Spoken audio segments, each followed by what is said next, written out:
Guys, I am Dr. Vinod Pankaj Mishra. You are welcome in my YouTube channel Pankaj Institute of English. So dear friends, I am here with vocabulary for English speaking. These are daily usage English sentences.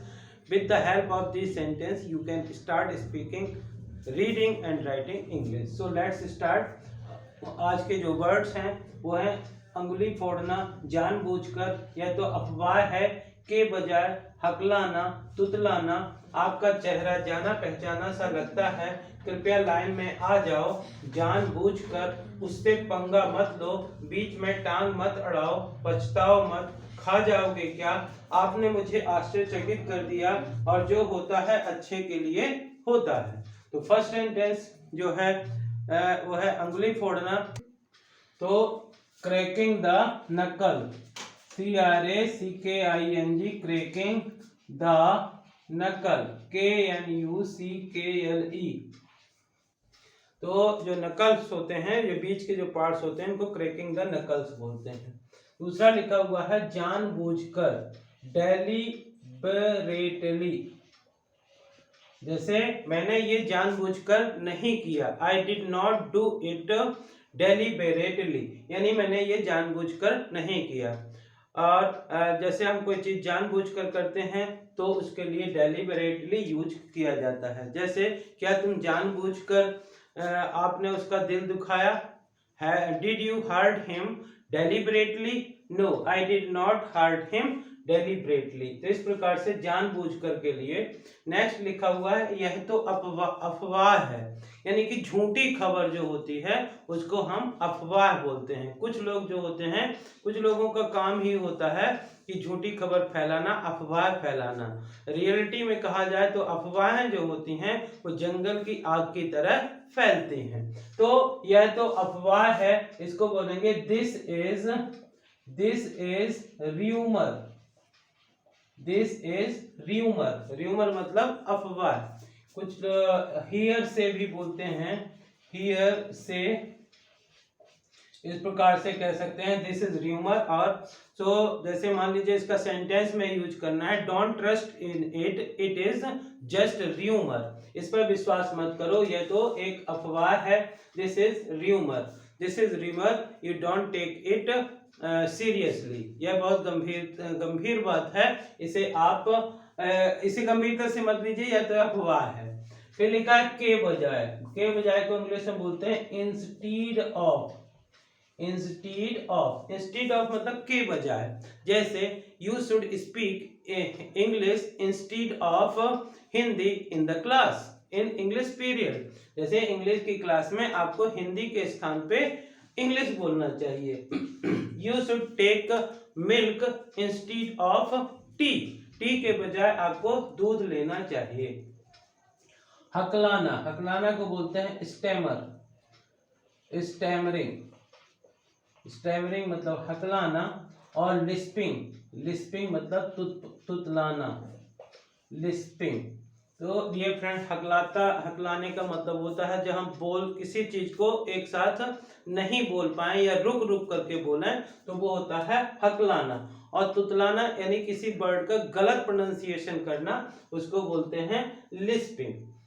Next sentence लिखा हुआ आपका चेहरा जाना पहचाना सा लगता है। Suppose you have gone market, आप बाजार गए हैं और वहां पे कोई व्यक्ति ऐसा आपको दिखा जिसको आप उसका नाम नहीं जान रहे हैं, लेकिन आपने उसे कहीं देखा, लेकिन आपको लगता है कि ये व्यक्ति से आप मिले हो या आपके साथ रहा है, तो आप उससे कह सकते हैं कि आपका चेहरा जाना पहचाना सा लगता है, यानी मैंने आपको पहले कहीं देखा है, मिला है। तो इसको इंग्लिश में बोलते हैं your face is, your face known to me, your face is known to me, आपका चेहरा जाना पहचाना सा लगता है।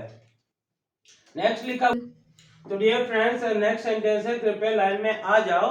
आजकल हर जगह लाइन का जमाना है, चाहे आप वो बैंक देखिए, चाहे पोस्ट ऑफिस देखिए, चाहे किसी जगह हो, कुछ लोग लाइन में लगे होते हैं, और यदि आदमी बीच में आने लगता है तो उससे बोलते हैं कि आप लाइन में आ जाओ। तो please get in line, please in line, please get in line. तो यदि कोई व्यक्ति बीच में लग रहा है तो हम उससे कह सकते हैं प्लीज गेट इन लाइन, और इसको लाइन के स्थान पे हम क्यू भी यूज कर सकते हैं, QUEUE। ये फ्रेंड्स एक क्विज में मैंने आपसे पूछा था कि ऐसा कौन सा वर्ड होता है जिसके यदि 4 लेटर काट भी दिए जाएं तो वो सेम प्रोनाउंसिएट होता है, यानी उसका उच्चारण वही होता है। तो ये क्यू ही एक ऐसा वर्ड है जिसमें UEUU को काट दिया जाए तो भी क्यू बोलते हैं हम। तो ये क्विज का आंसर था जानबूझकर। जानबूझकर को हम नोइंगली भी बोलते हैं, knowingly. I have done it knowingly, मैंने जानबूझकर ये किया। फिर लिखा हुआ उससे पंगा मत लो। कभी कभार कोई व्यक्ति किसी व्यक्ति की इमेज इस प्रकार से होती है कि कोई भी उससे लड़ाई नहीं मोल लेना चाहता, कोई भी उससे बहस नहीं करना चाहता है, और जब कभी उससे भिड़ने की बात आती है, उससे लड़ने की बात आती है तो लोग बोलते हैं उससे पंगा मत लो। तो इसको इंग्लिश में बोलते हैं don't mess with him, don't mess with him और हर। इस प्रकार से हम कह सकते हैं डोंट मैस विथ हिम और हर, ही इज वेरी क्वेरलसम पर्सन। तो इस प्रकार से हम यूज करते हैं उससे पंगा मत लो। बीच में टांग मत अड़ाओ। कुछ लोगों की बड़ी गंदी आदत होती है, यदि 2 लोगों की बात चलती रहती है तो वो आते हैं और बीच में कुछ बोलने लगते हैं, काम को रोकने की बात करते हैं, यानी कि टांग अड़ाते हैं। तो यदि हमको किसी को कहना है कि बीच में टांग मत अड़ाओ तो इसको इंग्लिश में बोलेंगे don't poke your knows, don't poke your knows, don't poke your knows, यानी बीच में टांग मत अड़ाओ। कभी कभार क्या होता है कि जो गलती मिस्टेक आपने नहीं की होती है उसको भी अपने आप मान के चलते कि गलती मेरे से हुई है या मुझे ऐसा नहीं करना चाहिए, तो आप बोलते हैं पछताओ मत। इसको बोलते हैं डोंट रिपेंट। रिपेंट मतलब होता है पछताना, पछताओ मत, डोंट रिपेंट। खा जाओगे क्या? कभी कभार कोई सामने वाला किसी बात पे इतना गुस्सा होता है कि सामने वाले को कहना पड़ता है खा जाओगे क्या या निगल जाओगे क्या। तो इसको इंग्लिश में बोलते हैं विल यू स्वॉलो मी, क्या तुम मुझे खा जाओगे या निगल जाओगे। इस प्रकार से हम ये वर्ड यूज करते हैं। नेक्स्ट सेंटेंस लिखा है आपने मुझे आश्चर्यचकित कर दिया। आश्चर्यचकित यानी कि हैरान कर दिया। कोई कभी कभार बात ऐसे बोल देते हैं जिससे आदमी को विश्वास नहीं होता कि क्या ये सही है। तो जैसे मान लीजिए किसी की लॉटरी लगी हुई है 1 लाख रुपए की, तो जाकर के बताएं कि आपकी तो लॉटरी लग गई है, आपने 1 लाख रुपए जीते हैं, तो वो कह सकता है कि आपने मुझे आश्चर्यचकित कर दिया। तो इसको इंग्लिश में बोल सकते हैं you surprised me, you surprised me, या you amazed me, you shocked me. इस प्रकार से लेकिन हम एक वर्ड यूज करते हैं यू सरप्राइज्ड मी।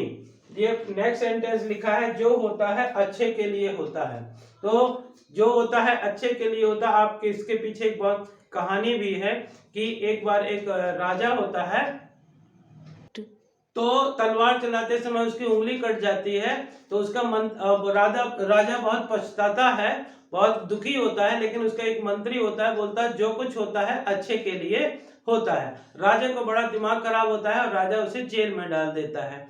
तो भी मंत्री बोलता है जो होता है अच्छे के लिए होता है। और एक दिन राजा जंगल में शिकार करने जाते हैं और खो जाते हैं, तो लोग उनको पकड़ते हैं वीर लोग और उनकी बलि देना चाहते हैं। जब बलि देने के लिए ले जाते हैं तो देखते हैं कि उनकी उंगली कटी हुई है, जिसके कारण कहते हैं कि नहीं अब हम आपकी बलि नहीं दे सकते हैं और उनको छोड़ देते हैं। राजा बड़ा प्रसन्न होता है और जब घर पहुंचता है तो मंत्री से बोलता है कि तुमने सही कहा था यार कि जो होता है अच्छे के लिए होता है, लेकिन मैंने तुम्हें जेल में डाल दिया था, इसमें क्या अच्छा है। तो मंत्री ने बोला कि यदि मैं आपके साथ नहीं जाता, यदि मैं जेल में नहीं होता तो मैं आपके साथ जाता ही जाता, और मेरा कोई अंग नहीं कटा था इसलिए बलि मेरी चढ़ जाती। इसलिए जो कुछ होता है अच्छे के लिए होता है। तो जो होता है अच्छे के लिए होता है, इसको English what happens for good, what happens for good, जो होता है अच्छे के लिए होता है।